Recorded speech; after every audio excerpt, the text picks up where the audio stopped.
Good evening and welcome aboard to the Podium show every single Monday from 10 p.m. to midnight, where we preview and even in the world of motorsport, local in African scene, as well as on the international scene on this 17th day of August 2026. Only hoping that everything has shifted your way. From the last time we did run this show, as usual, so kubango tegata kuona usinzira kubango across the entire world using the FUFA Media app. Just so kubango downloading app from your Play Store or App Store, you'll definitely be able to watch FUFA TV. No cool is 102.1 FUFA from, of course, over in a DSTV channel 381. Over in a Star Times over dish over antenna, you can be able to watch FUFA TV. Of course, we're cool is 102.1 FUFA, that's a radio frequency. And of course, the media app query. That is the FUFA Media app. Karizeke program, we have a lot regarding the world of motorsport is concerned, but in our first segment, producer again to that interaction we had with FAISAL KAYIIRA as well as SHAWN BAHIZI, RWANDA representing Uganda in the other round of the African Rally Championship, which was won by the crew of Karan Patel, Nitausif Khan, but of course FAISAL KAYIIRA and SHAWN BAHIZI, Baliok representing Team Uganda in that event. In that interaction, both FAISAL KAYIIRA and SHAWN BAHIZI, they took us back through memory lane in terms of their motorsport biography or motorsport journey, and we surely, in this first segment, we will definitely have a look and a listen into what entails their motorsport biographies or lines in as far as motorsport is concerned. Can the producer interaction now? They will get back after that break to get back Ibrahim Chaluzi, who is a karting coach, will deliberate karting and F1 disciplines in the second part of our first hour, and of course the last hour of today's program. Let's get back after this interaction with SHAWN BAHIZI and FAISAL KAYIIRA. Mlaba FUFA TV n'omuliza wano ku ntano kama yaga kumanya ani FAISAL KAYIIRA mu motorsport. Basically baga kumanya jenvuddewo watandika otya ani akusikiriza kuyingira omuzannyo. Natandikira mukanika asogera muzee Umaru kutu nembeera awo ninjoyininga kalule era omuntu yansirize nnyo kujja mulali yali kalule bana soka kuba makanika we banga nitandika nenzijaawo ntandika kusikirizibwa nitandika mu covid nitandika kuvuga yali kasanda kale mu kakije wasooka okuvuga mu career ya rally. Era Subaru D8. No yenyini. Chikabu HT. Kati eno yakubiri. Nelinga ya kutano. Zona wadovuga Subaru D8. Zona ngujusa sabuchusa kayumba ningula nkalinka mazeo. Banyu mbade nyuno na muko. Okay, mwecho ebimu ku ebyo omuliza n'omulala yinza okwagala okumanya nti ebimu birungi byofunye ekyango otandika muzannyo gwe. Rungi byenfunyemu mulali funyemu emikwano ginyongerako bingi funamu emikwano ofunyako n'emirimu okumanyika kubanga kati solo okubanga mu nsi kati nga Rwanda nefunayo emirimu nekola Tanzania ne Burundi. Somoza kiko ofunyemu? Somoza ko enfunye mulali abantu abasinga tebatuuza amanyi batumala mu bazimanyi. Nga bali badde kale olaba abantu abakulu abamu abatusookamu bani badde batuzaamu amanyi abamu batunafuya tojja kumalako bikyebi niba kubanze naliwo wa muto munene nawalaze mpaka manjugalaale yange mu yasooka paalo baduva bananga bamu baŋŋamba tojja kuvuga tebajja kukkiriza neŋŋenda nga kimanyi tebajja kunzikiriza nempitawo ne bankibira nenvuga. Wegede kuba nti over the G8 iziwerako lwaki rally erimu okay Uganda tulina emmotoka tuwata ovuga Subaru ovuga Mitsubishi lwaki walondawo Subaru kubanga kalule of course omalukutu yalinawo ka Evo ndoza ka Evo 3 Evo 2 kayina then kalule ye mulabidde ebbanga alimu Subaru ayina ne yatemako ndoza yagivamu nazimbako 12 kati alimu XV. Simanyi lwaki walondawo Subaru mfocha Mitsubishi. Subaru nyangu mu mukanika obwera spare solo okutta ekintu n'okifuna mu budde ne Evo ya beyimu biraga olina connection yabweru ng'osobola otumya ekintu kubanga otadifo so ogitumiza omwezi nga tenatuuka ate Subaru nsobola okutta yini nenzituka wali nenfuna nenvuga. Kati bwanga ofunye offer kangeze eva mu GC8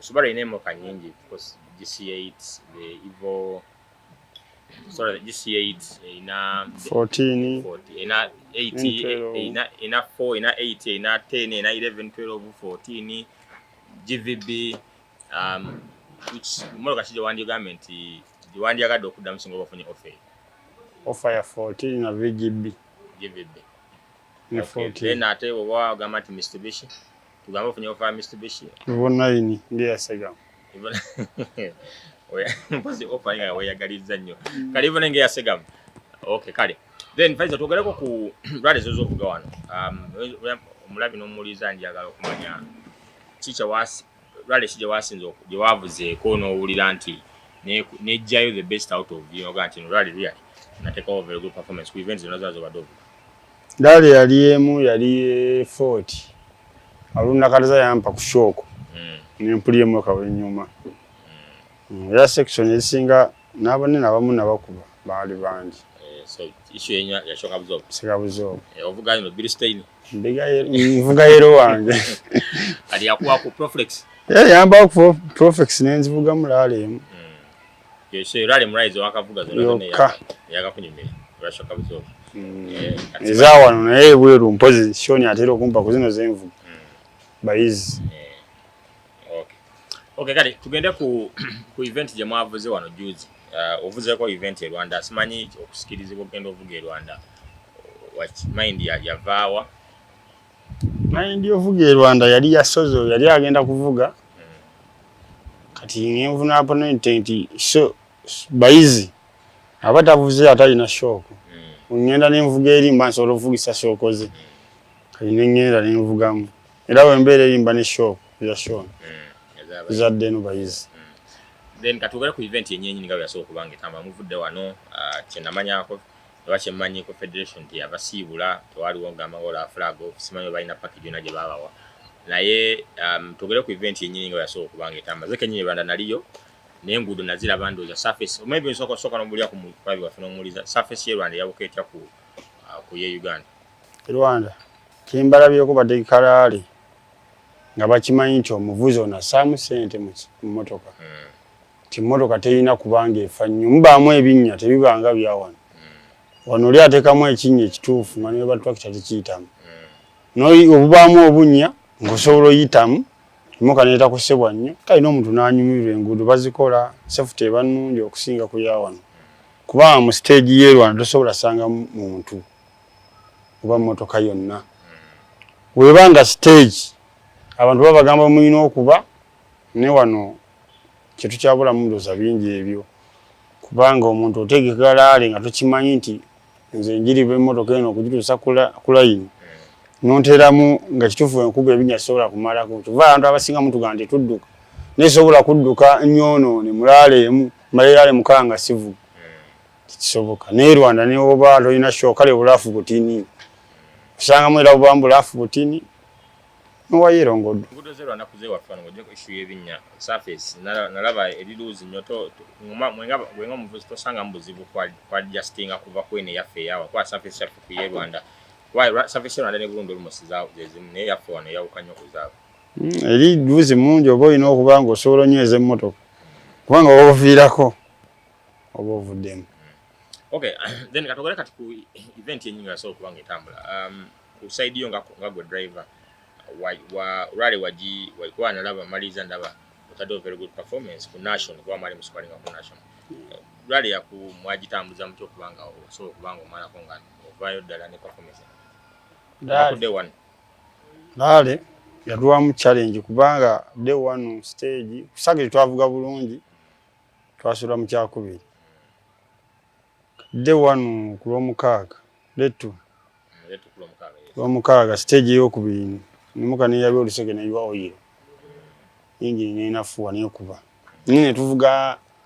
bantu ina stage 12 bakava mu section nya nimuka mja mu service bakava stage 2 ingi ne kuba mu yo kubiri nine tuvuga stage 10 na ingi ne mfu yekonkona fuba ntumala tuvuga ne kusanda ninga tujikaka ngawo nakaka ngomanyi ingi ne mfu ne yo kumirawo Wa time nina limba inamu nga nyingi. So motoka yakuba yere oyo nge ikonkona wagitambuzo tataleyo nakuba section zali the one zali section 12 basukane mukola nnya ne mudamu nya service then nendala nnyo na kunerugo then the two zali mukaaga wakikwasa ganyote omanya nti kali nze ndi makanika manya nti wewe okubye yingini solo givuga stage kasa nambe mota gikaka nnyo ne makona ne ku strange ngo solo stretchinga okikola ne kati mukona tolina gikaka kubanga oginyo omulyo guli omunjo solo vuga layi no gimala kasobanga omanyi kimoka ngi nafu tesula kola ki ekyo kiri ku Subaru yokka abane ku abakubanga bakwa mu Evo wani badero kamba zonna kasebanga nzitegedde nti ekonkoni solo gimaza akola ngamba engines nti engine ya Subaru ne yonna ne egumireke yonna ne baya 10 ale Evo yesinga eno obugumu ya Subaru mpewere nnyo kuyayo nate baga sinzo kubya engine za Subaru abasinga bagamba mukola gear shift etaba nnungi kanalabanga kalimpinga Rwanda mu section ndoza one of the sections ku Saturday eyokusatu ya gearbox in fact yasigala so kwa ya gearbox cyali ku gear shift gear banga gear nkalo then okay faza tugenda ku event ngine bayino buzuba in so toba kubanga so kuba cha engine maybe performance and wade much better nali njara kuwangula la wenaras ba nerale ile yagwa ne yagwere era nali wa kusatu yana nafuna mbuzibu naye bya mpira kichanga sika mu kyokusatu then waliwo ebintu mwetanyidde nnyo tulale Rwanda of course ogedde nti bakola amakubo nga gali gasuuti ngaba zale kirala kinza ekikusikiriza ogenda ovuga e Rwanda ebinsikiriza bingi kubanga ugenda e Rwanda budget gyenkozesa nga avudde mu Lalentini nokateyo noneka nnyo kale ekimenyamu kugitwala nti lali yano yabbeeyo singa eyeri wano osasula entule emitwalo 4 ate eri osasula eri ovugira firi kasote mu kakulaini sote mu kakulaini nga nimonjo bikimu ekiri nga bagamba genda ogwe mwakubo gaabo okay mukulika nnyo Faizo wale kuchikirira gwanga simanyi mulanga kigo ine federation kumu abachikire gwanga ne events ezigenda okubanga ziddako maase omwandi agado fuluma mu federation kyinzo okubanga inakuyiwa omubiri kuba kuluno enzo kwate yiwa omubiri wanji kane yasine bangula ARC kutwali kwa award ne state speech eji ya soma yali ya ngainamo okwemulugunya ko eri federation nyona ajukubira omulanga tejja gukolako nedo yatomanya esobola kubanga tusobola kuba nti tolaba Yasini yagenda nawangula tebamufaawo kalinze wa national kuba nafaako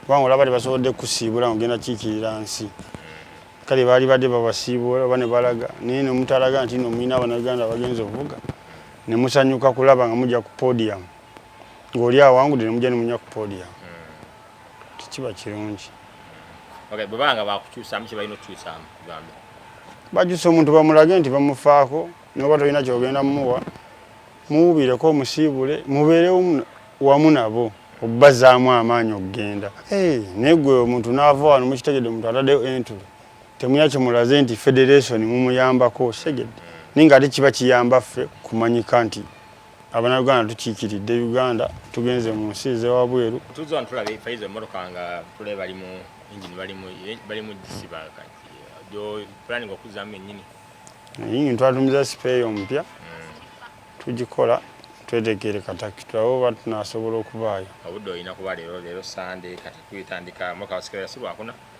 wene nakunga 2-3 wenabe wedde mu budde tujisinga nga namu nga tugenda entwe ejeri entwe tugenda kusaayo busa samusa alina obudde China basabe kale Faiza tuvuddeo tugereko ku motorsport wana Uganda okujja kwa motoka zino zi proto gatu inando za proto zola ko Dankani Sebuguzi Lumala Alwi constant of course kali yamaze banga tavuga komando za vuga 224 simanyi Faiza omuzanyo guba gugenze ku level kikuba kati olaba ne motoka giseti ya mwaka ki bana inteki waya moke za 90 neka zine motoka eziri nokola entry no jam event yemunge mulimu ba Dankani bani gwenga compete okirabala because trajectory ya sport ndoza yakibuka nnyo olwa ndozo lw'essente ne technology aliwo kati mai wenga omuvuzi planning otyo okubanga okopinga nezo levels za competition kuba ndabe avuza amba bagenze bakola upgrade nalaba juice leadership yava mu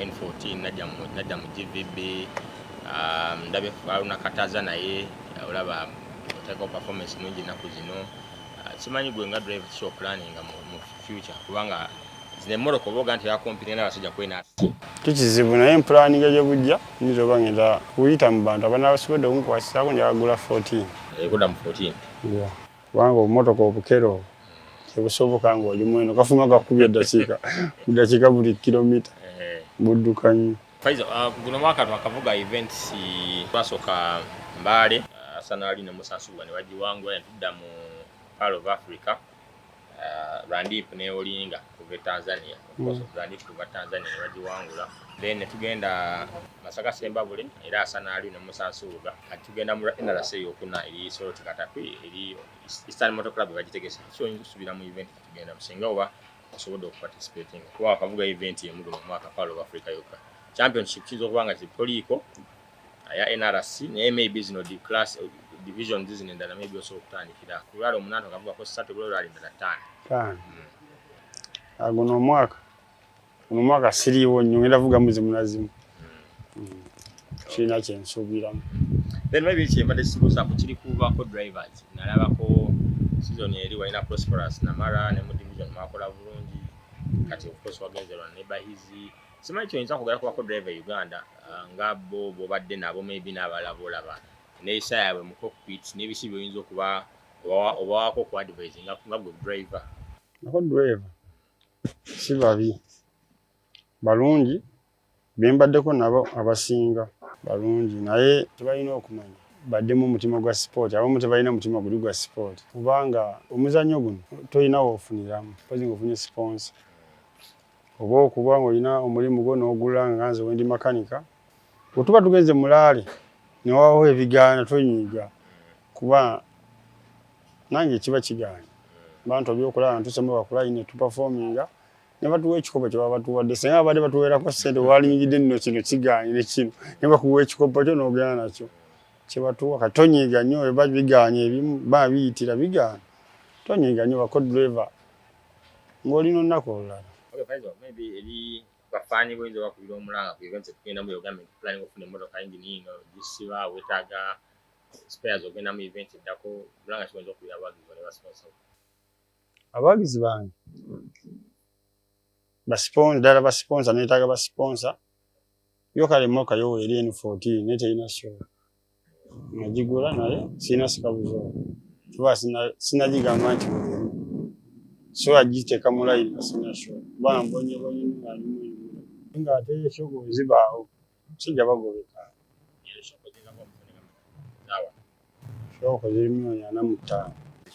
Pleasure kubanga twegaseko ku both FATV ne ku 1.1 family kusinga tusalo twa viewers and listeners. Yeah.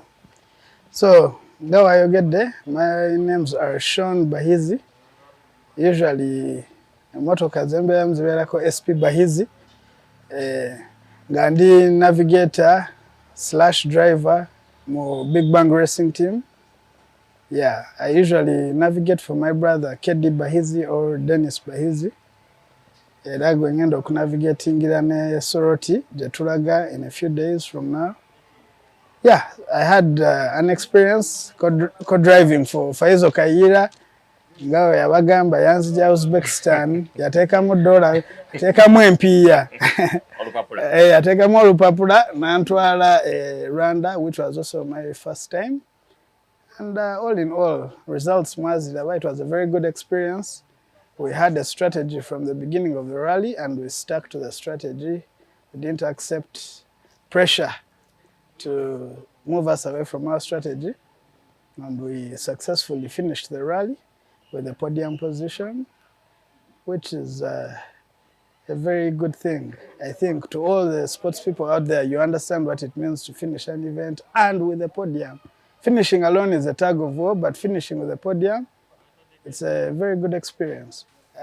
How we ended up in motorsport, not soccer, not golf, cricket, and all those other sports options that are out there.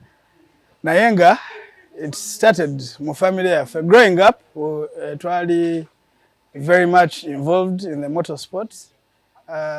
Events from the back end, from the back office.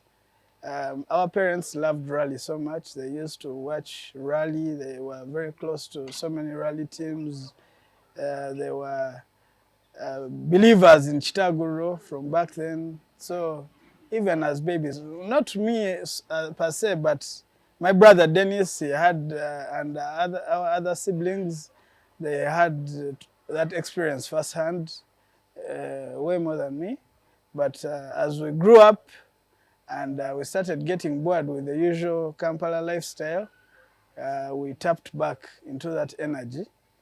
Netugamba tunonyeko our placing in motorsport. So twatandikira mu buggy omwami Unison Bakunda ina Buggy Academy. Atenga tubeera nnyo naye ne tuzanya video games, dirt racing biki. So natukwatako nnyo ne tukola schedule nga tuvuga buggies ku weekend. Twavuga buggy n'abantu bangi abali mu motorsport. Sobola okumenyayo kumanya.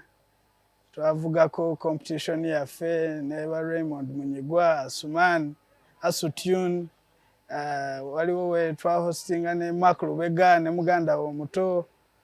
Yeah, we had a very lengthy buggy experience before we decided to step it up.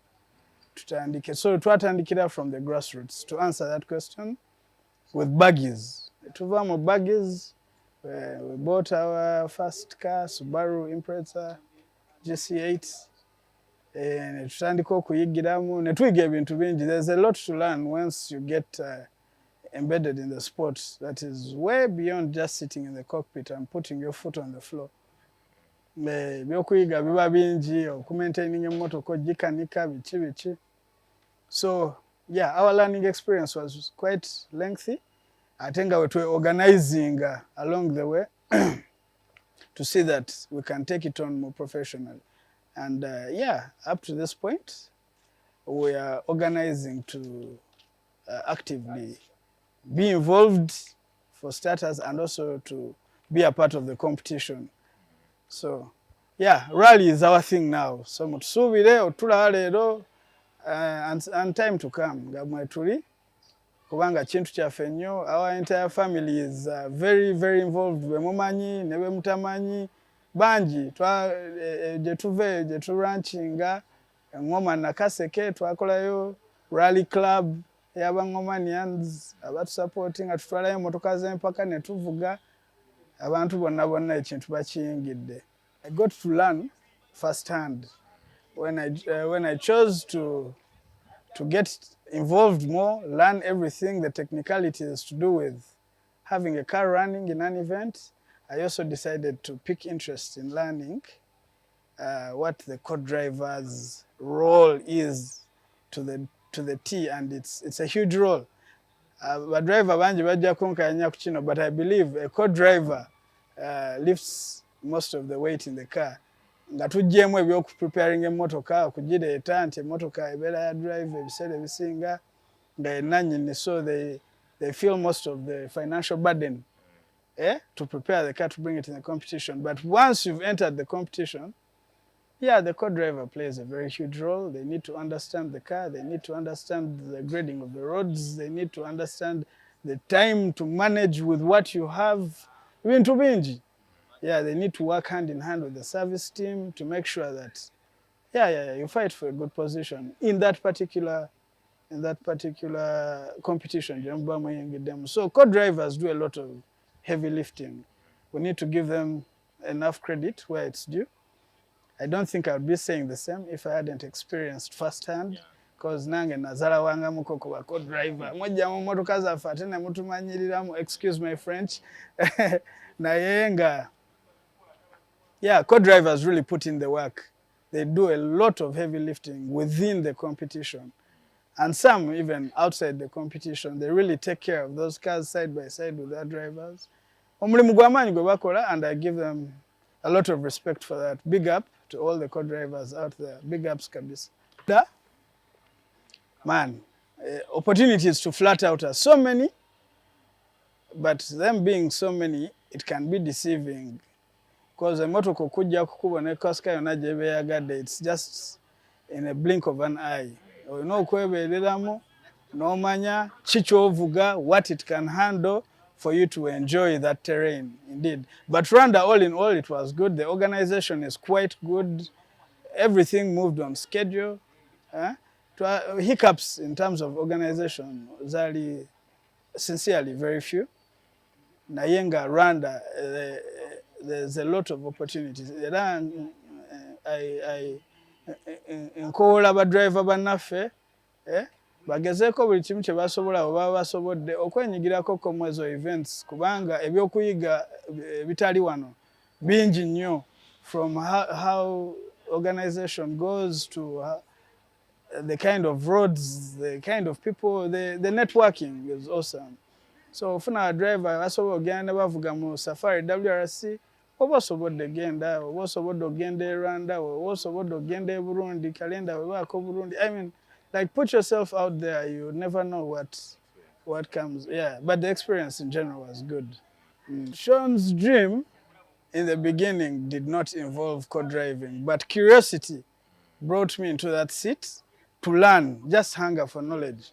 It doesn't mean that I've let go of my dream to drive calendar, pan calendar, etc. So when we are more organized as a team, and you know what organization entails, it entails upping budgets, having big budgets, you understand? Yeah, you will see Sean behind the wheel of a rally car, having a good time, because that's my dream. At the end of the day, we are here to chase our dreams. So, yeah, nsuubirayo okuvuga ku motoka eyange mu myaka egitali gya wala nnyo wano mu competitions ze Uganda, nange mbuildingeko ku driver's career. Yeah, as a driver, yes. Ekyo nkisuubira. Well, Mitsubishi, Subaru? All my people around me know I'm a Mitsubishi guy. Subarus, not so much. Naye Mitsubishi, Evos, what, Protos, Evo, Bichi, I like them all. I'm a guy that appreciates torque. Any car that can give me the torque that I need, I'm happy to drive that. Subarus, we are driving because we are working with what we have at the moment and we are learning the sport more. It's better you enter a sport with a manageable budget than entering with a budget that is going to strain you. So for now, I'm okay to be in a Subaru as we progress. Slow but sure progress is our thing. Then to the fans out there of Big Bang Racing. Yeah, all I can tell the fans of Big Bang Racing is Big Bang, we bang. We are big bangers. We are just getting started and we are going to bang them. Assured. Why the name Big Bang? Yeah, like if you go into ancient physics and their explanation of how the Earth came into existence, there's a theory called the Big Bang theory. So we picked some of that, and also we liked the name because incorporating because we want to bang them down. But now tufunye obusobozi obubakubira ddala to bang them from the top to the ground. No fear, team, no fear.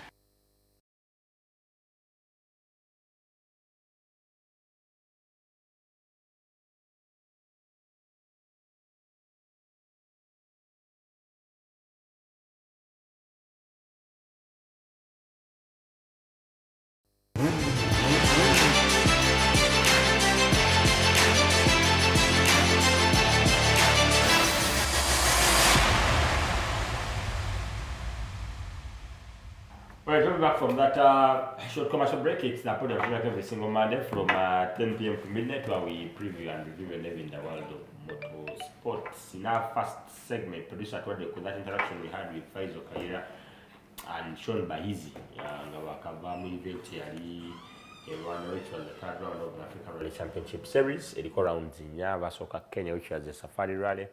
Event yali Uganda, part of Africa Rally hosted by the Western region, of course, won by current Paternity Tausif Khan on the ARC. On the NRC, it was won by Randeep Singh ne Enokiroy Olinga. Ennaku zino gutakazaako omucuba wa SAS naye ate okuba nga Rwanda mu ARC yali ne Muhammad Roshanari. Unfortunately, tebasobola kubanga bamalako event eyo. So that was the interaction we had with FAISAL KAYIIRA and SHAWN BAHIZI, who did represent Uganda in that prestigious event, which was the third round of the African Championship Series. KAYIIRA yogedde ku upgrading to the N14, as well as SHAWN n'agamba maaso eyo naye ajja kuba akwata kaladi in due course. They all belong to Big Bang Racing team. Kale eri utwa interview ga audio team yagita Black Hero Red Motorsport rally team, something of that sort. Then kati ye ne bagita the Big Bang Racing team. Kale kasabe Aaron ne Ibra benga babuzaako, then oluvanyuma tuyengera mu makanika wiki yo and ne Ibra as well, then we pick it up from there. Abataba mwenako Fufa TV n'abatuliza kwa 2.1 Fufa FM. Nsanyiza okuba wano nefisawo kadde nisobola okujjako wano ku mpewo za Fufa Media Services TV ne radio, kubanga sobola okwogera ku kintu tusinga okwagala nga ffe omuzannyo gw'emmotoka z'empaka.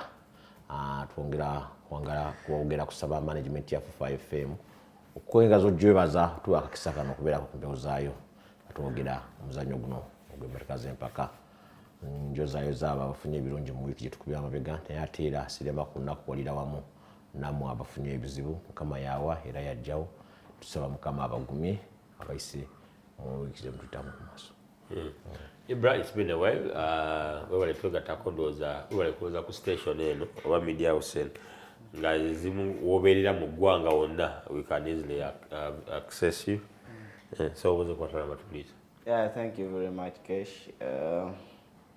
Nawe webale kubeera nti wotegedde nti wendi mu ggwanga onkwate kasita ategeera butegeezi angambirayo kati enkya. Kyassanyu nnyo. Abasiraamu bannange, salaamu alaikum warahmatullahi wabarakatuh. Ne ava mu ddiini enzitikanya endala, Mukama yeebazibwe.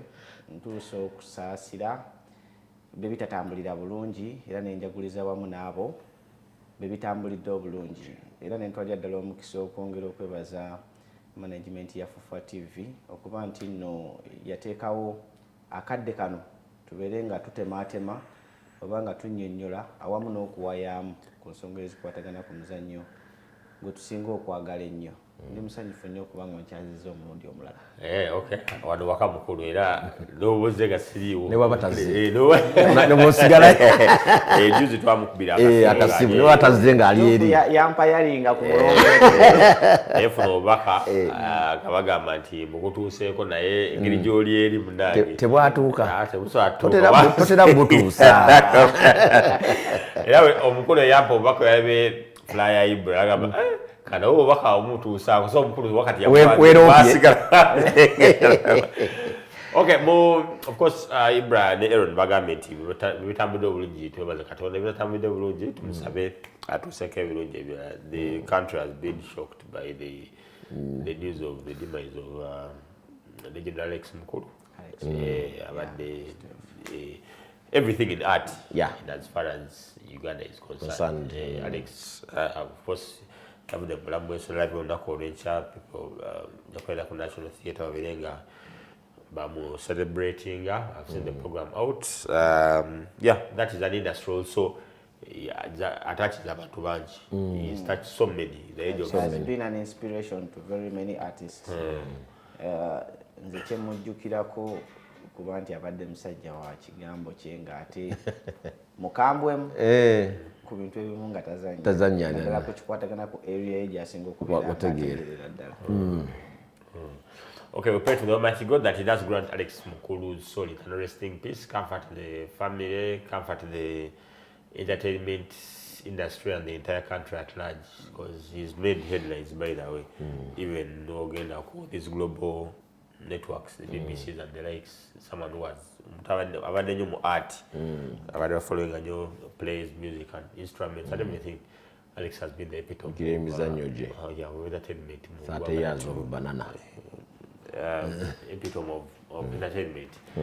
Uganda. Kale, from that into producer sort of the upcoming events. The next round of the Motocross Championship should be the FIM Africa, Motocross of African Nations in Namibia. We should have instead of for Team Uganda, hoping because the event is next weekend. So we should have be setting off this weekend. Yeah. Or during the course of this week. In the course of this week. Abagenda kuita once. We have to know which Ugandans are going to compete.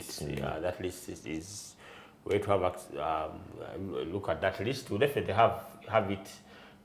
We'll build more on that event next week. God willing, we'll definitely have been exchanging emails with a guy in Namibia, and as far as that event is concerned, so that we can have one of those guys organizing the event. We'll follow a show, and I'm reporting to you until it's really positive. And let's hope by Monday we'll have someone to gaziza ku event again in Namibia, of which Uganda will also take part.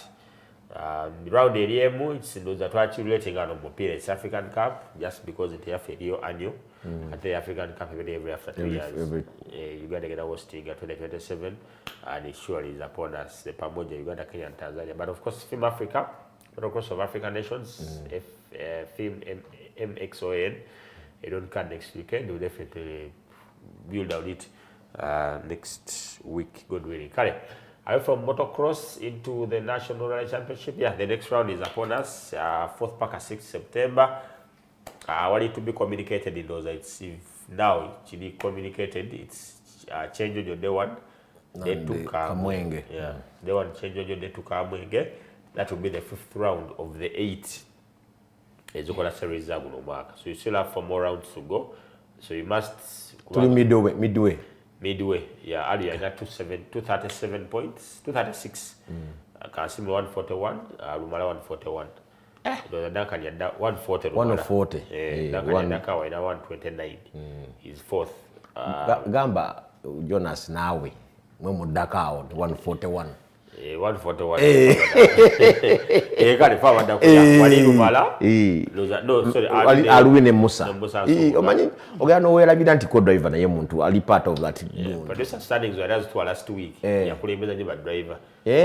Ate kigana nti ate techigana nti ate ba co-driver na wo yagala bisawo bibye. Denga round ndako ya producer gatwa de calendar in 4th to 6th September. So tusigaza those 2 weeks.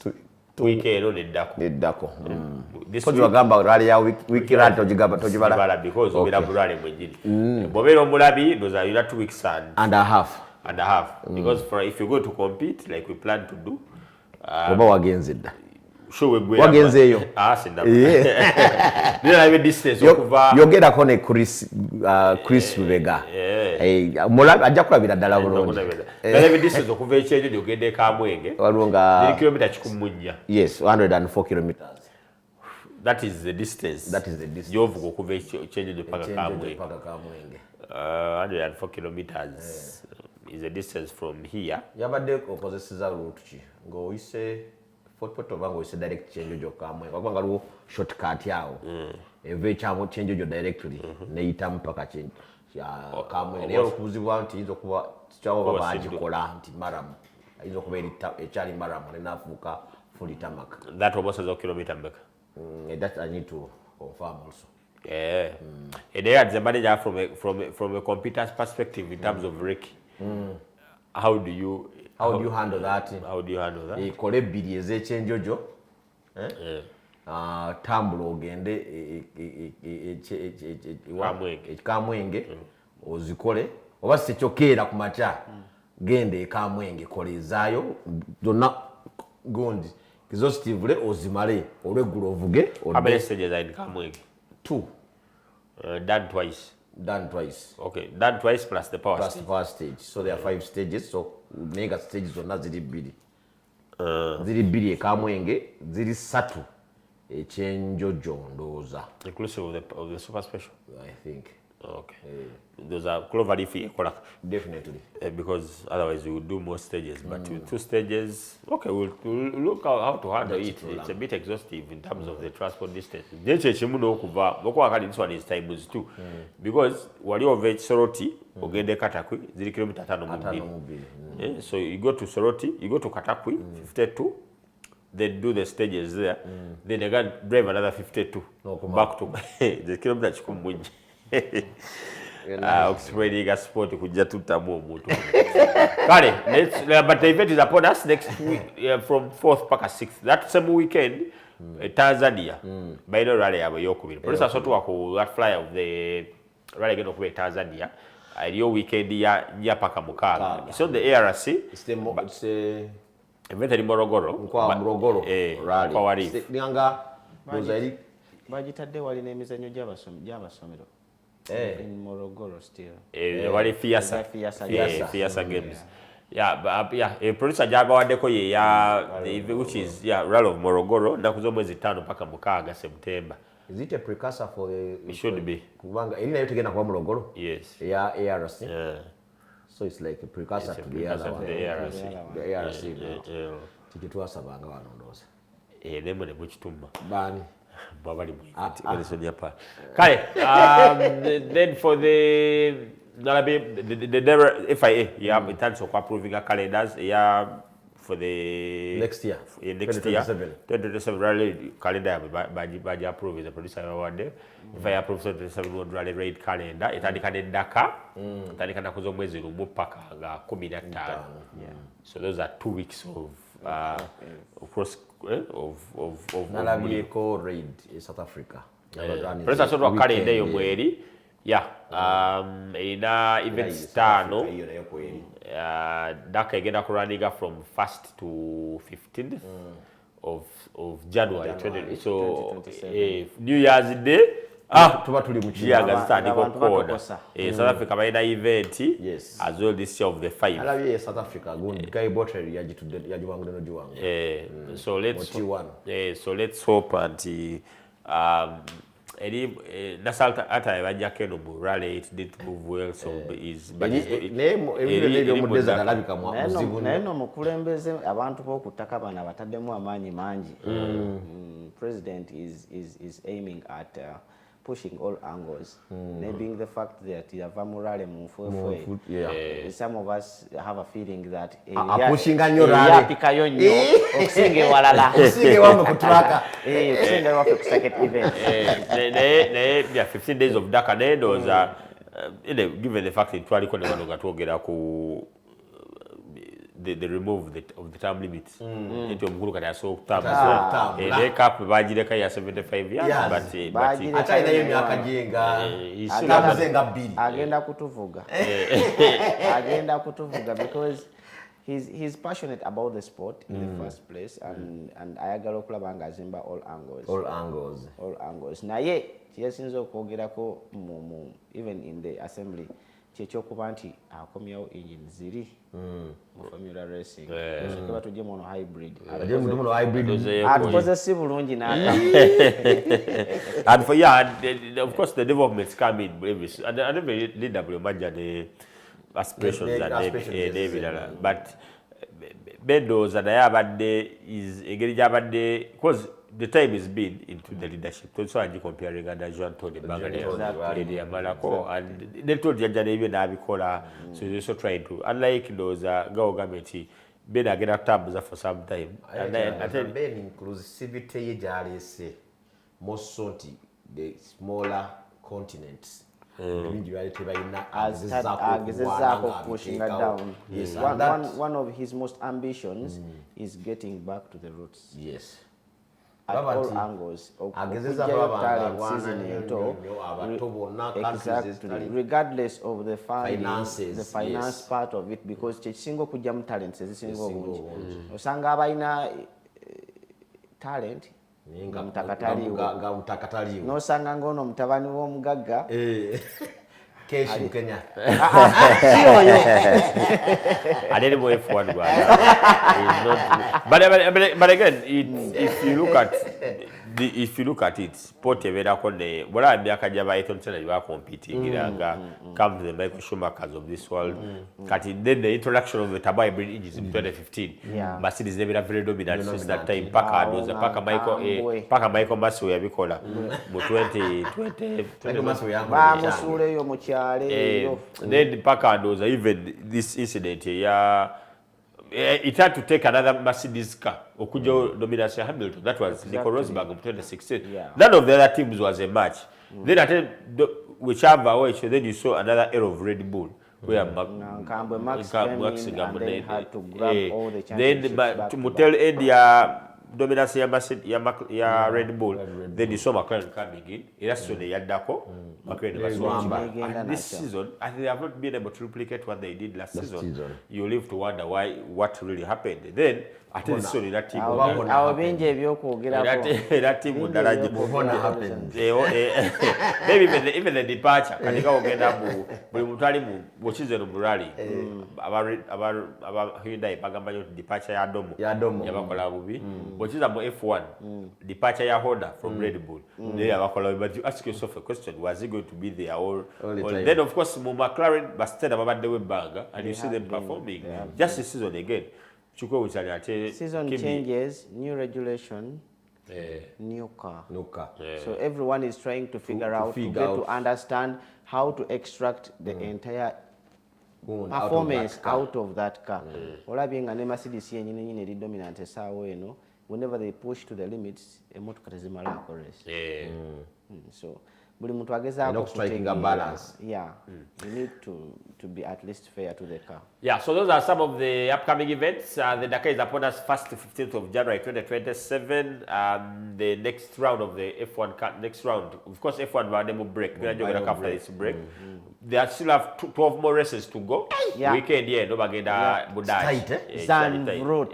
Budachi, and definitely preview that. Of course, talk about the reviews of other events. Why has Mercedes been that dominant? Ibrahim Wano or Kubito Bodia. Then, of course, the next round of the National Rally Championship, on card. September. The next round of the National Motocross Championship, on card 25th of November. Then, of course, event in Dako Motocross, Film African Motocross of African Nations, a of card next weekend in Namibia. Let's get back after a short commercial break, then review and preview the F1 season so far.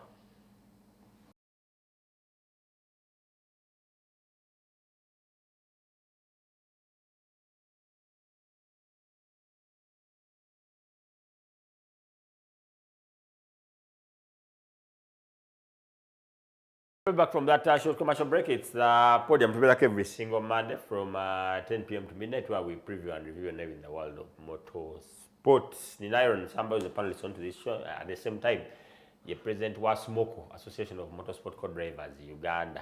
Here, Jano opposite.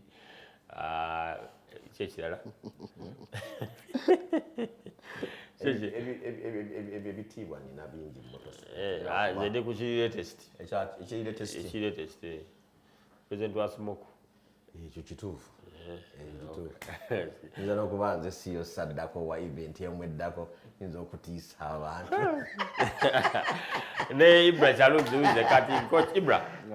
Producer so to calendar ya the F1 season, the 12 rounds you're going to get Skadeyo. So you displaying that with the Dutch event upon us this weekend. We can review and preview, of course, the events as well on this upcoming one. What have you made of this season's F1? We thought initially, I know as the season began, McLaren would try to defend what they. Leo Marker, it was Lando, Piastri. Then we thought it may be because Piastri aliko konoros anti so take away until I think within the team and orders and everything, Lando awangule. I did think that same thing with Piastri this season. And it has only, Lando has only won one race since the beginning of the year. Piastri has not won a single race since the beginning of the year. McLaren, Kimi Antonelli, George Russell. More so, okay, for Russell, yes, but more so for Kimi is doing it for Mercedes. First and foremost, we will start with the regulation. The new regulation, the new car has frustrated the entire teams. Apart from Mercedes, that read the regulation, baji soma ne baji tegera. Bama luju tegera ne baji implementinga. Bulungi. Chovola babade extremely dominant. Apart from that, all other teams have been struggling to catch up. And after the first 6 rounds, teams stand so kusembera because they did dive into the regulation and what those can need. Kati yo Mercedes, you're dropping everything in the last year and then concentrated on the 2026 car. Whereas abalala, the McLarens, we are focused to compete and push for that world championship better than thinking of the car that is currently right here. Why McLaren is not performing? McLaren, I'm supplying. And that, even if you are McLaren at that time, you couldn't, okay, you know motoka bidi, you couldn't think of making drastic changes in motoka, shooting at legislation 2027, go manyo in a championship to chase. Of course, bonna bali mukugezako ku adapting to the new car and the new regulation. Emotoka enkadde bali bazimanya nnyo, including the engineers. Now it is more of try and error. They are doing it and then getting to rectify the problems within the process. So we are going to see quite competitive cars in the next upcoming season because bagezezzaako okulaba nga ba-addressing ebizibu bye basanze mu season eno. Currently twesanze nga ne dominant team yennyini ya Mercedes, when they push the car to the limits, the engines and the ECU system shut down. Tukirabyeko ku Kimi, tukirabyeko ku George, even at a point where bamugamba stop the car, nagivamu nga adduka misinde. So every team is really facing some challenges when it comes to adjustment on the speeds and then the battery and power maintenance. Then team egezezzaako overcoming all those problems is the Ferraris, because they are bringing upgrades on almost every race. Bo bagezezzaako okulaba nti they are focusing on the 2026 car at the same time gradually going into 2027. Twalabanga Mercedes yakola chassis egikoledde obulungi.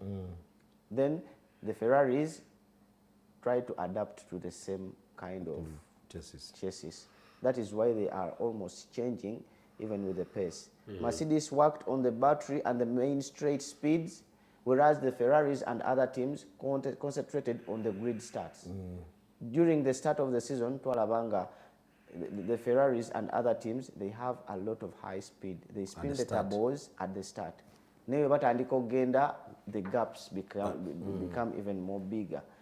Every team is now working towards improving. Naye bonna bakya struggling not having a stable car esobola okurunninga the entire event or two nga tebasanze mu buzibu. Then ng'ogyeko okay, katugambe nti the Mercedes were, because the championship, their last one, that was before the Michael Massey era. Michael Massey era. It wasn't an era, but era in terms of ERA. Sometimes era was, no, era in terms of, not in terms of E-double-R. Not E-double-R or R. Era je bategeeza. The E-double-R-O-R. Not the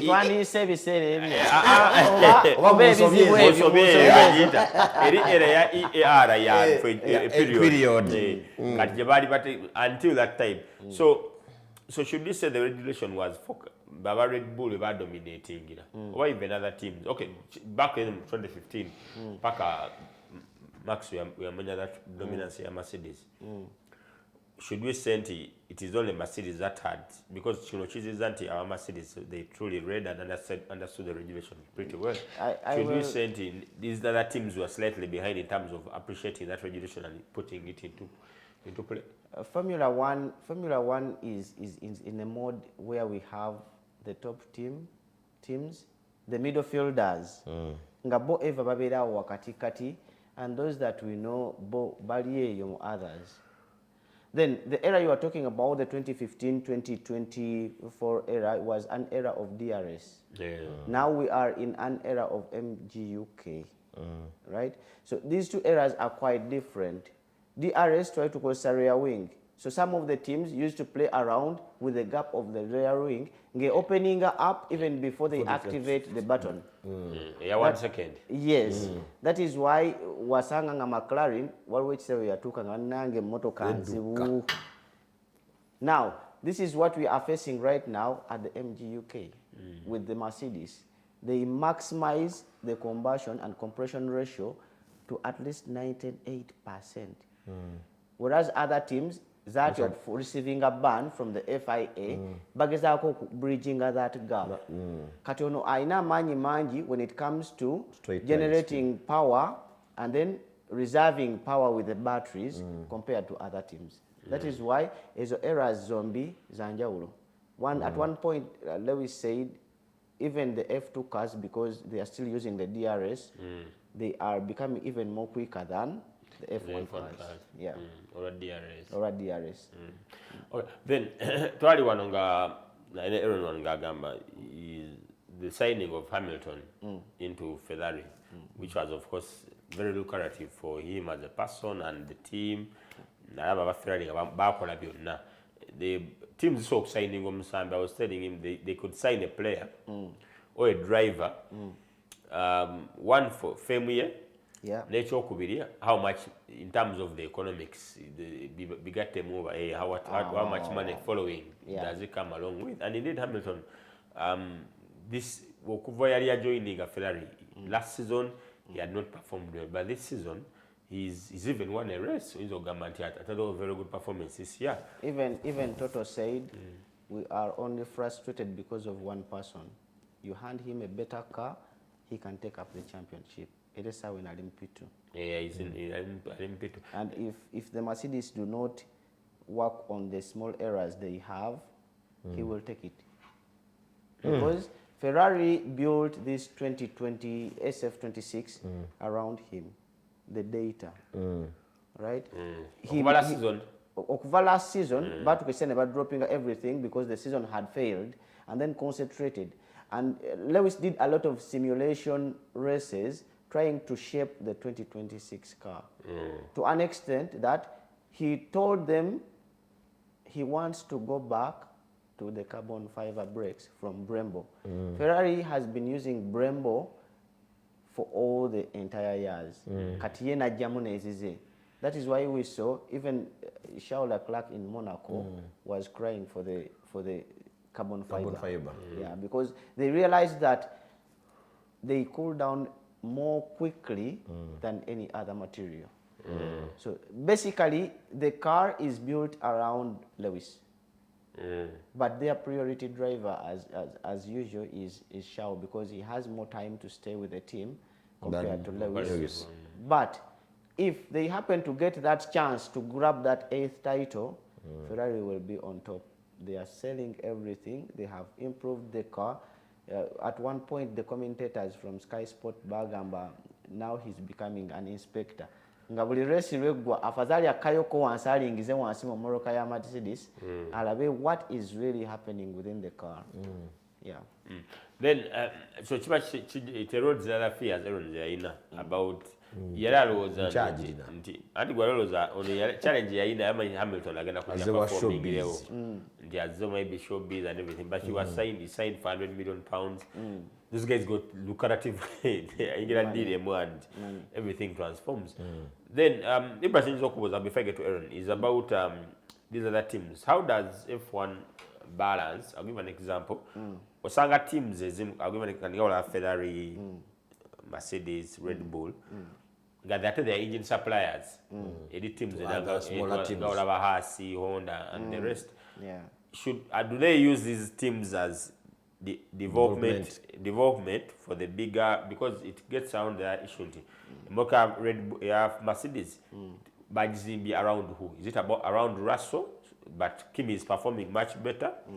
Then what tells to the supplier Mercedes Guaina to Wansi, Gua supplying to Gambe the engine unit. Then same thing with Red Bull. The car's been built around Max. What tells about the supplier, Honda, you know, Sigua, Then same thing with McLaren. What tells about? So how do they use these? How do they play around with those? Is engine supplies once? Okay, engine supplies. You design your engine. We make production. So that is where the difference comes. Mercedes, AMG, Petronas, for them they have their brand. They know what they do. The McLarens, their race engineers design what they want to be produced. And then the Mercedes produces that. So they give you what you've given them on paper. Why? To avoid double standards. Nsobola okuwa ekintu nga kyefaananyiriza ekyange.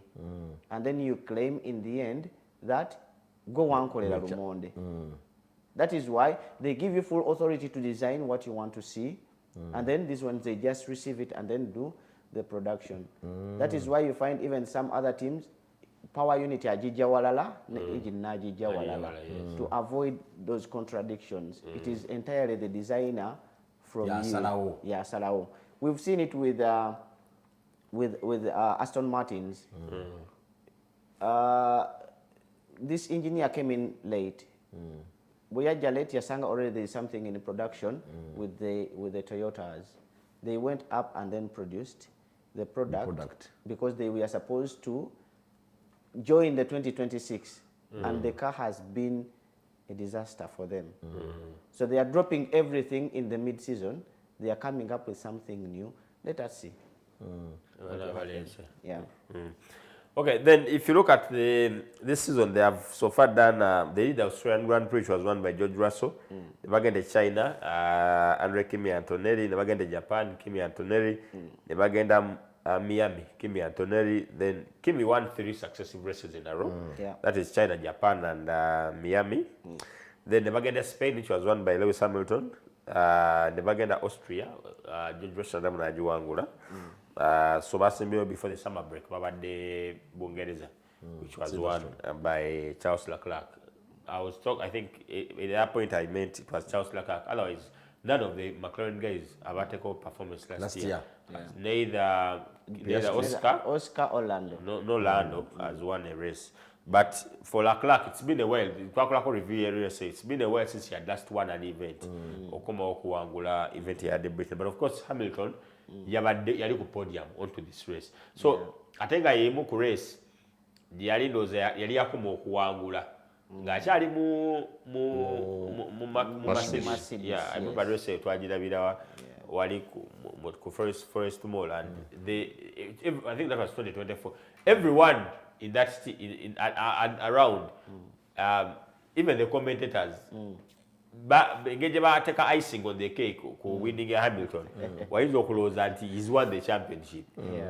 He did dominate and he won because he was home. It gets me to this question. Together good actually this weekend. Can Max try to get back to where he should be?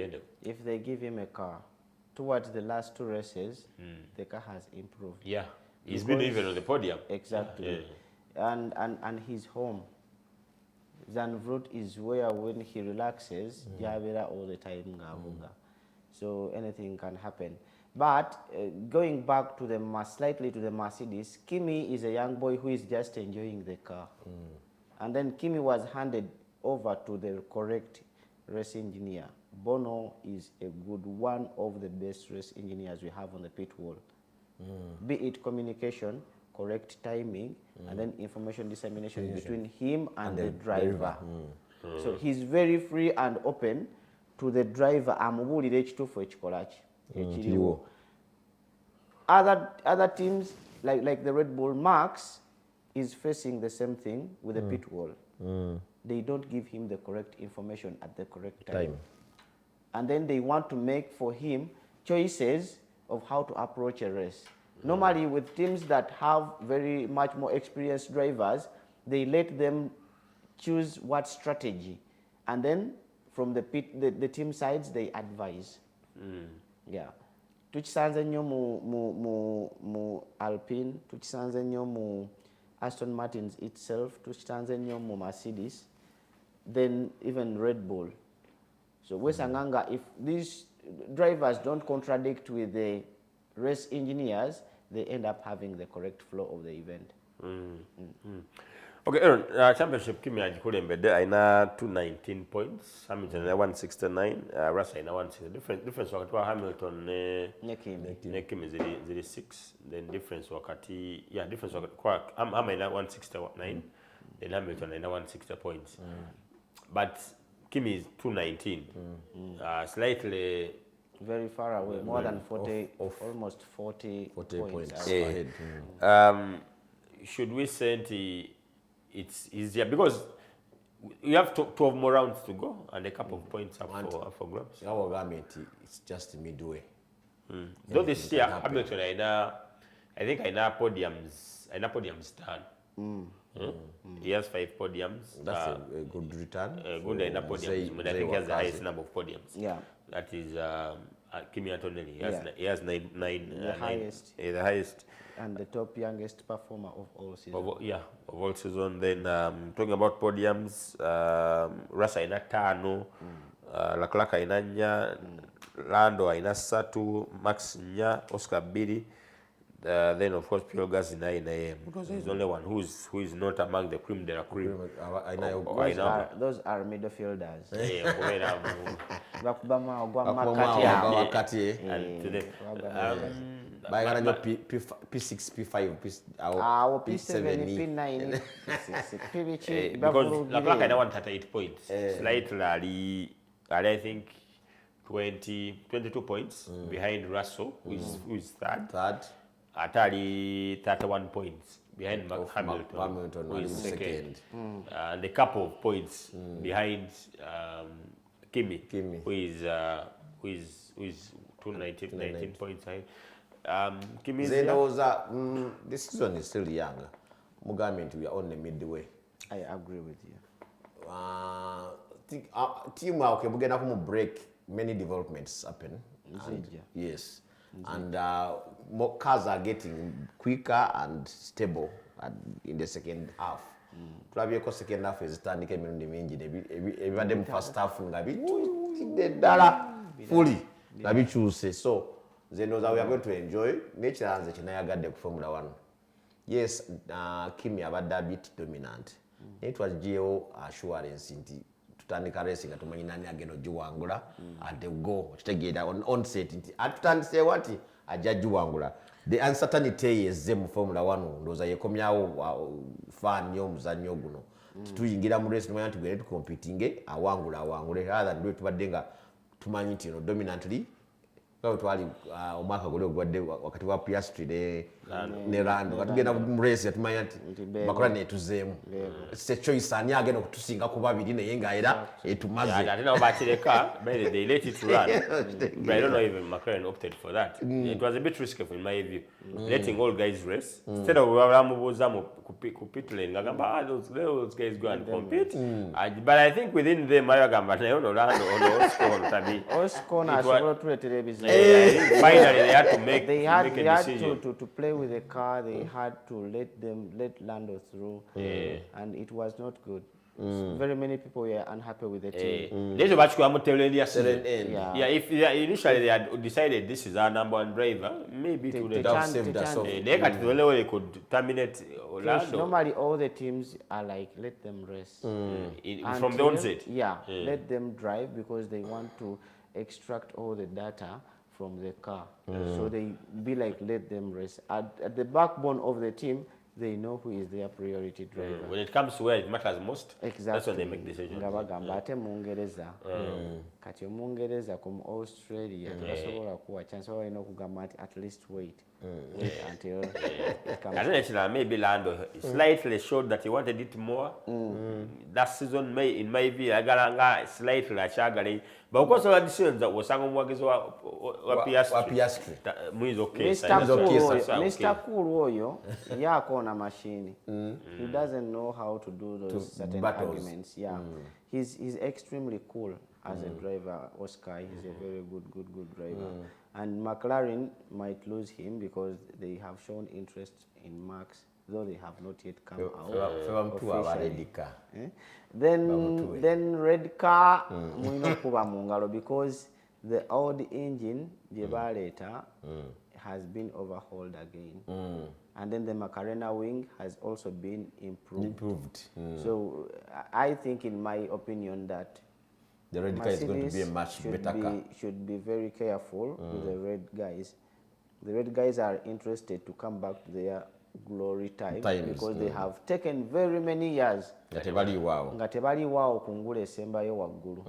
So this time round, they have begun to have that feeling and belief that I think the Ferraris were sounding during the times of Michael Schumacher. Yeah.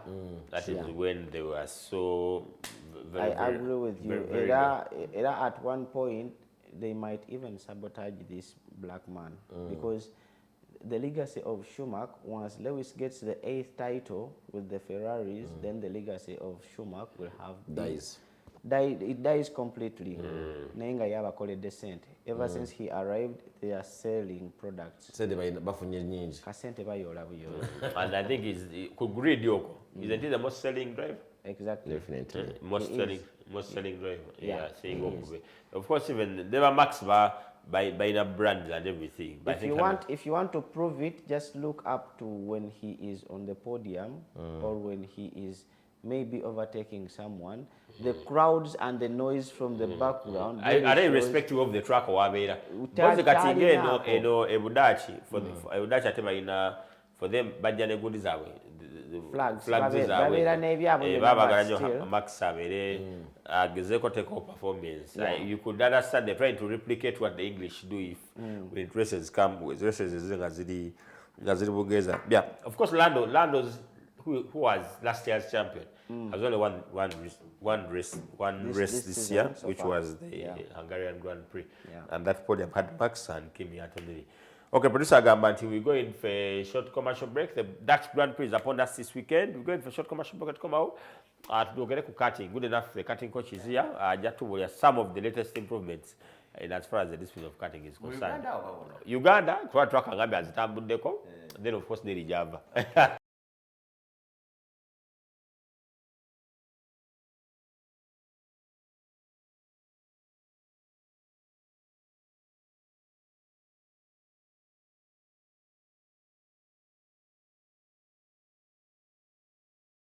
All right, we'll be back from that short commercial break. It's the Podium every single Monday from 10 p.m. to midnight, where we preview and review even the world of motor sport. We're into our last segment of today's program. In our first segment, we had an interview with FAISAL, KAYIIRA and SHAWN BAHIZI as they took us to their motorsport journeys, and they also never to reviewing Irakone their which was round 3, which they did manage to represent Uganda in that prestigious African Championship Series event, which was round 3 of the African Rally Championship calendar. Prior to that break, we had some previews and reviews Formula 1 season 2026, which is being led by Kimi Antonelli in points really kumina mwenda. Mchoko yemule Lewis Hamilton 169, Mchoko Satu, George Russell wa Mercedes 160 points. Hamilton avugida Ferrari. This weekend, they rounded the F1 calendar.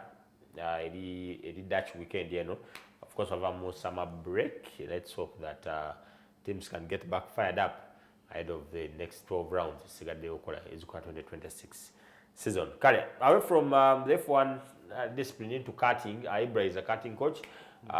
He's been here, done a clerk of events as a clerk of the course, and Neri. I'm KAYIIRA comes for the betterment of our viewers. How different is, of course, Eddie Inzoga because of the economies and everything, the discipline, because for Wanewafe, the championship has been, we have not, the tournament, of course, since the introduction of the sport, the launch, Mavega, the 2024, the last time we had the championship series. This year, the sport has not progressively moved as early anticipated because of the vibe between over last year. How is the sport early in comparison? Okay, because even on the African continent, I think South Africa, okay, Uganda in the recent past, just 2025, zigezako kubanga ga sport kula from infancy to height.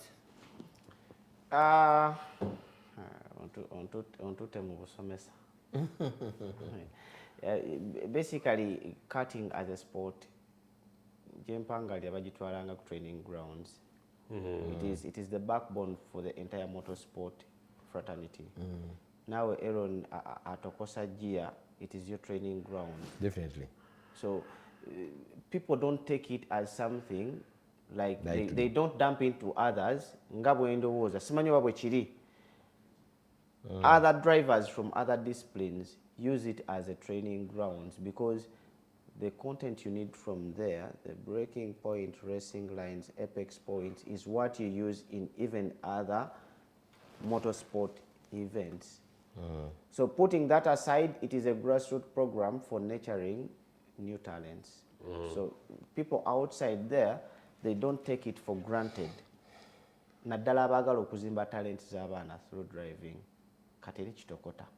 Amidst all the global economy shutdown, karting events zibadde zikyagendera ddala mu maaso bulungi. Yeah. Despite all the problems being faced around the world, karting events ezimu zali taken off the calendar. Others were pushed to later in the year, but some of them have been making rounds. The Miami series completed season round. The Rotax also did the same. We have the FIA karting championships coming. One will be in the US, another one is coming in the Italy. So zichagendera ddala maaso bulungi. And it's evident there's no driver on that grid who has not been through the discipline of karting, F1. Maybe I think Gabriel Bottletter. Naira still he did karting, then diverted to radicals, and then came back through radicals to the F1. But all the drivers you see on the grid started their journey through karting, and they have been karting championships in different angles. Then that is when they graduated to Formula 4, and then Formula 3, 2 and 1, because this is where you get the basics. Gyotandikira okuhandling ekidduka ekyo as early as 5 years. Those are the bambinos. Then you grow into the mini micros, and then you go to the juniors, seniors. DD2 out tuba tumutandisa okumuteeka ku telemetry. Exactly. Katandiko kona gia n'engalo. Then we are preparing that driver for the F. And then we have the KZ category, eyo ya mukono. Agiteekamu na mukono. Then if we want to keep improving the nature of driving for the rally drivers, abate tubasindika nnyo mu KZ. Because yo ya mukono ddala.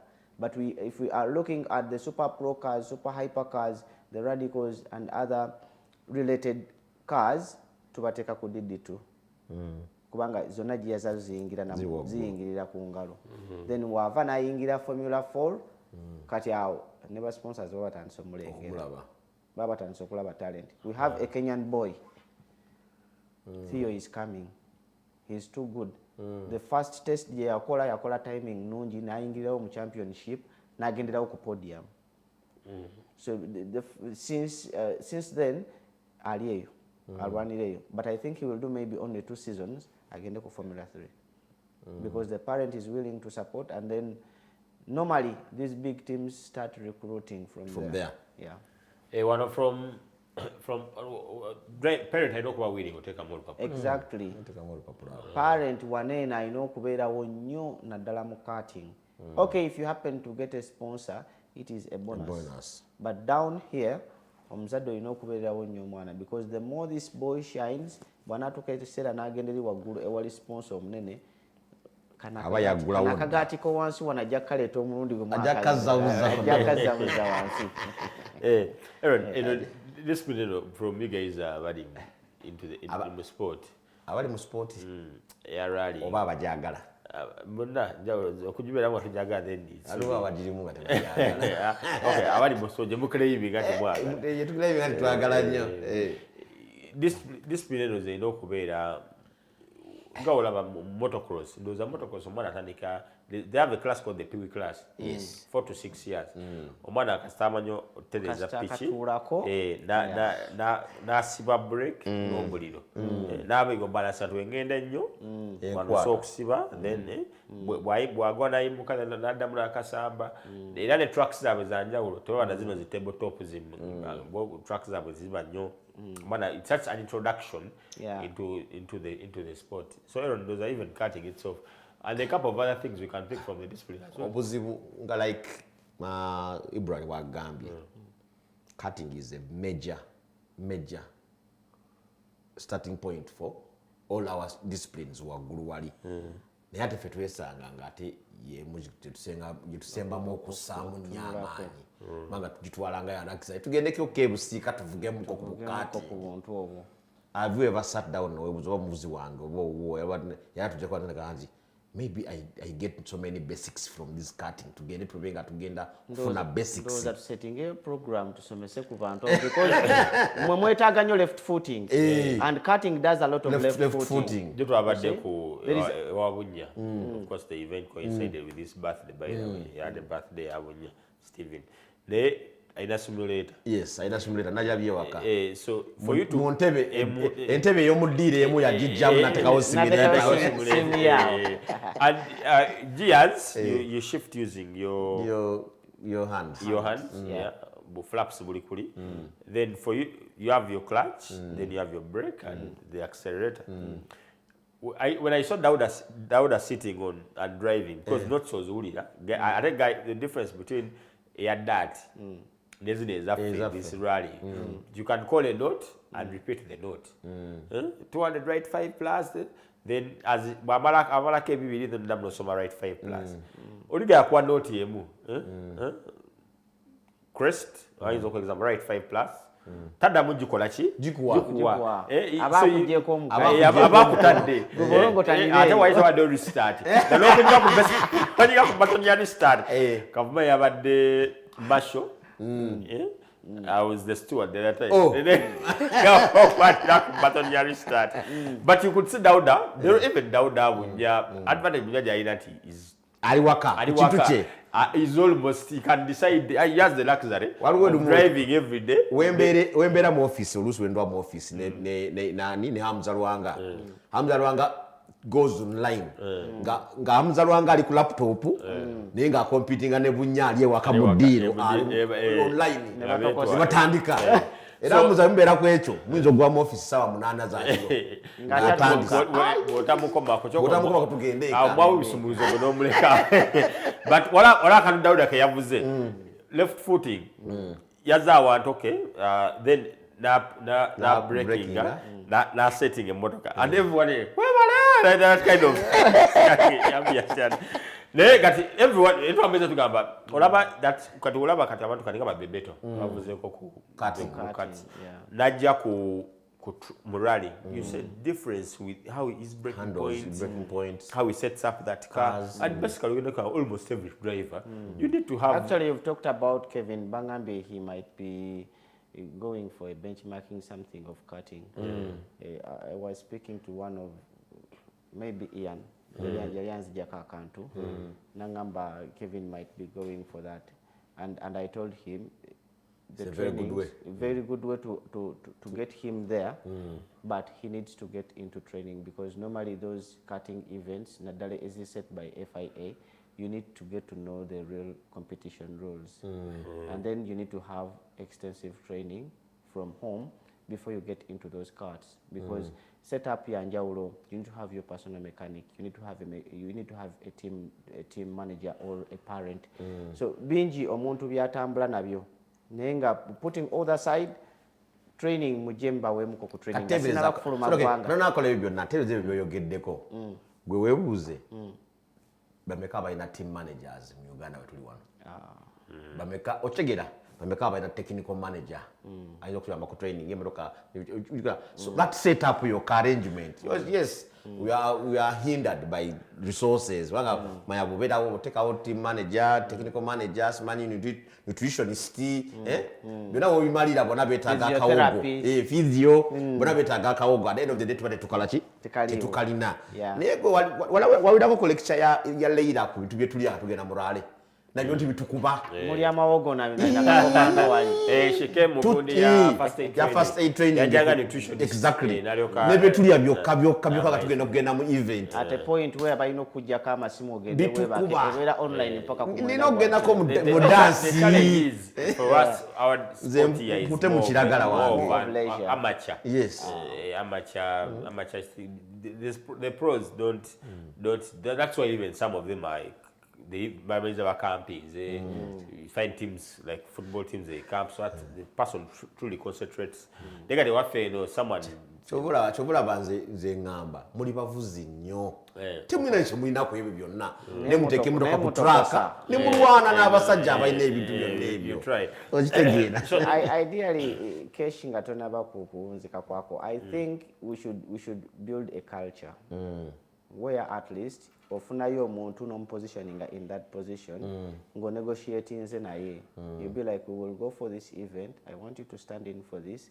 This is my position as a rally driver, but we want to create a back room, very strong. Because omuntu oyo kyonna kyagenda kugamba kiba kya mugaso nnyo, improving. As a driver or as a co-driver, your concentration is 100% on what you're going to do. But there are other factors that hinder performance. As you know, kutunulwako. We need to have someone who is going to be taking care of the car, who is going to be taking care of the drivers. When do you need to hydrate?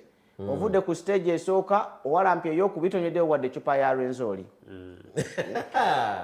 So actually one of the things which I've been covering the karting championship series one.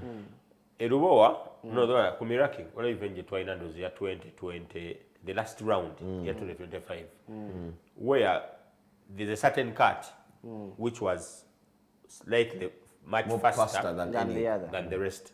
So every parent mu pro class yamaliza agamba tukola raffles ne tulonda ulianza okonda kart, I think it was kart number 6 ngaiduka nyo in comparison to the rest, and my kiddo doesn't perform well. Twambaliriza every driver every driver in that pro class bakamanti buli majivuge lap okay ajivuge obudde bwe they said I think 5 minutes or so buli majivuge dakiika ezo considering. Then there's a issue about the importation of those things and the costs, because you need, what do you import if you to have your own good? Because produce at what the lower third miracle over Nebusika, they have cutting trucks, but cuts are there, but Osango Muntunga in terms of performance, we're going to get together competing, and you want to take your child to another level. You need to have your own cut. Exactly. First and foremost, omuntu obango yagala taking that direction. Be it Aaron nganawe yagala ku improving kusigalanga quality touch kweri. You can choose to own a cart by yourself, where you have the setup nga goje kolera, because we keep changing the setups. Ngabo jagala tugenda ne tukwatamu ngabe tulamu F1 weekend nti baje ne bakola free practice tuvuge munge motoka bazi running at 60% capacity ne baje naga munkwatire mu waneno. I don't feel the rear wing, I don't feel the 60 yes ne tujanga tujongerako that is what we also do in karting. So normally for the events nadala katingeza wano mu Uganda, I happen to organize the event in Lubowa. The first thing I told the F1 team that we need to do calibration. When we do calibration, we try to bridge the gap between those which are faster vis-a-vis these ones are slower. They will never be the same, even at the world stage. Even the manufactured engines ngaza akava wali eri muchoto tezisobola kubeera kyeki. But what we normally do in order to have fair competition is to do a calibration. We try to bring this gap closer within a second bridging. Then may the best driver win. When we happen to have scenarios where we have a very fast car, we have 3 choices. One of them is to cover off the numbers in the evening before. We change everything. Bagenda okujjanga tebamanyi. Iriwa mukaga kati 6 bagide ku kati 6 twamakinze ABCD XYZ. Then they don't know. Hanze jikwate mipira saizi. In a situation where we change all the tires, neteka ko mipyo bero genda kwata mipyo. Tunaweddenga kali kabadde ne kakati wano ku. Nze shenkola. Ku steering. Kola ebire byaffe mbuza abali bwenyida babeerawo. Then the second way is to have these vehicles serviced. Kirungi nnyo kugenda pre the event ne servicing, you calibrate everything, you have a standard. Nemumanya until no, the inlet has this gap, the outlet has this gap for the entire carts. Katosanganga, they will drive them regularly. These inlet outlets zichuka, and the more it is frequently used, bosanga combustion is sucking a lot of air fuel mixture. Regulated. So when we do that calibration, we put them into order. So from there, to our fair competition. Okay. When it comes to a situation where they had to change everything within the event, I personally, I do not agree with it. Because if we have a competition regulation, that is what we have to stick on. But we are going to do a mini endurance, 25 laps, kalakata 25 laps izo. Bwana nazo. Omulungi asingewo alirake yalonza kati entuufu because buli muntu mwenna mulonderawo tuyiwaawo ne tukola ki ne tulonda to exercise fairness. Apart from that abasobola mwegulire iyo jigule. On that, what's the baseline for the basic baseline? It depends. If you want to go leisure, then you need to go a 2-stroke or a 4-stroke. If you want to go competition, then you need to go a 2-stroke. And then 2-stroke, I personally, I recommend Rotax because it is the most worldwide used. Ayami is the parts JZD, they can be accessed as soon as possible, but it gives you a different feeling. Omuntu asabula Rotax bomuteka ku 2-stroke ajaga 4-stroke ajaga machikino kyomvugisa because the thing is too quick. Bekabanga can fly from 0 to 120 kilometers per hour kadukanga motoka. Bekafuna stretch empanvu obulungi. Yeah, it is too quick. And then of course the design of our trucks, because lava Miraki Rubowa omudriver tafuna nnyo. Kekiwangambo kuleta y'abasajja okuzimba akedi tukole. Wona peza ne message yano ngalo tudde mu kamera. Mwibula demo atule mu kamera. Atubulire. Ina ne gwe nakigambye era. Okuzimba akedi ya 6 billion. I build a racetrack. Egaba entertainment mu ggwanga enetaringa talents, at the same time it makes more money than ayagala okikakasa tutule ku mmeeza nze nkimulage mukikola. Ojja kuzimbulula abasajja ebizibu batadde akole benchmarking kuziriwo already. Asooka akole benchmarking agendeke Rubowa ali kati challenge weri. Okay, Rubowa Miraki, yeah, give or take jikuwa chikusigira ekifaananyi. It gives paints a picture. Neyateeka busiike Because ali discretion eri ku kugwe wale wano very own Emmanuel Kazora ali mu competition department kati aina account ku Miraki agenda nakuba mujia nala balance asigaddeyo nagamba ne obudde bwasetinga ndoza yakachikola emundu zanga mukaga ogezaako okutolako second emu the list kyeyagezaako okukola tola microsecond mukaga naga oli kati kyamusobola kati olina but again the okay, kuzimba arcade and the track because just because into one Uganda the sport has not been appreciated and seen it as a number to the extent that we until the recent past in 2023 the Sports Act we are using was 1964. Can you imagine? Back at 2023 we had a private member moving a bill and finally they've coming and that bill talks about nayo bill implementation China but it's the implementation even the law has tested an amendment but Jamendizeka about the Bajamendizeko but Ibra as we sign up producer government at time is first spent how best can you improve the sport of the discipline of karting because Twina can the tracks is reset we have one I'm told there is another one in Kayunga. I haven't visited it yet nayenga sinaba kudamu kugenda bwerwa gwanga njagala kugenda yonji okay, maybe we'll need to visit that as well. Exactly. Bajingambi, I've not reached there personally. I've the difference between one Sika and Lubo want to Sika maybe in more stretches. Yeah, is a open bit space. More, it has more space, but it has to also some parts where they need to do an improvement. I don't know how the management runs business over that, but I see a big potential for them to make something even much more bigger. The beauty of karting, when you center it, why I say karting is something that you can invest in. No sirika, you can drag an international race emugwet no kola centers of mark. Only one like this. No, besides even the day-to-day business that you do. And when the people get to know, why would you wait or in the rally again and at to practicing or so again sasule mtology walire tano oba mkaga oba 10 no kolayo 15 minutes of practice. No practice ate katokola ku motoka jogenda kuono na morale. Motoka jogenda kuono na morale. Okolera ku karting. What did all those feeding left foot? Exactly, the left footing. Awa twetaga tugende tusomewo nyaawo. Okay. Okay, that has been Ibrahim, maybe parting shots katono. Aaron, you're an architect in terms of okuzim. Twagamanti, how much acreage do you need for you to have a cutting track and how much acreage do you need? Because this question is from a listener, the viewer rather. How much acreage do you need for a cutting track, a motocross track, and the circuit, inclusive of parking and view area.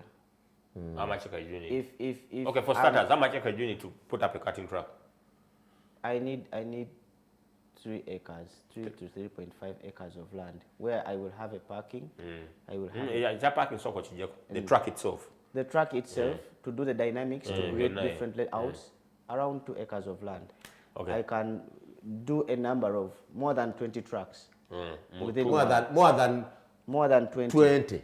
Within that same 2 acres. Within 2 acres. Within 2 acres. As in designs. Different designs. Use it to tuvuga international lero je tujovuga. Luli tuvuge reverse. Luli tuvuge switchback. Luli tuvuge Monaco. Luli tuvuge nga tuzichusa. 20 different layouts. 20 different layouts. How much acreage do you need to put up a circuit? A circuit? Because track is about 1.2 kilometers. 1.2 kilometers. 3. We look at 5 acres plus the 3 plus the 2 3. Yeah, that is 8. Omanyi kati kakubi track kwetula kwe kwangu. The amenities ezijja ne track eyo okubaawo zesibe like parking. What else? Of course recreation, food court, ebireta obuzibu naye no track kwetula wangu. Okay, ne Kampala road giteeka okusenda obusenzo oluguudo. Kampala road so the amenities encourage. Yes. Lwanga go just imagine olina abantu 15 buli omu yazije n'emmotoka naye nga track eriko acres 2 zokka. Track agamba ya cutting ina abantu emanya etudde ku acres 2 naye in your imagination yale saba 15 abalabi n'abazanyi buli omu yazije n'emmotoka na parking wetaga bunene ki egenda kubanga service nga yes. That's how we look at it backwards.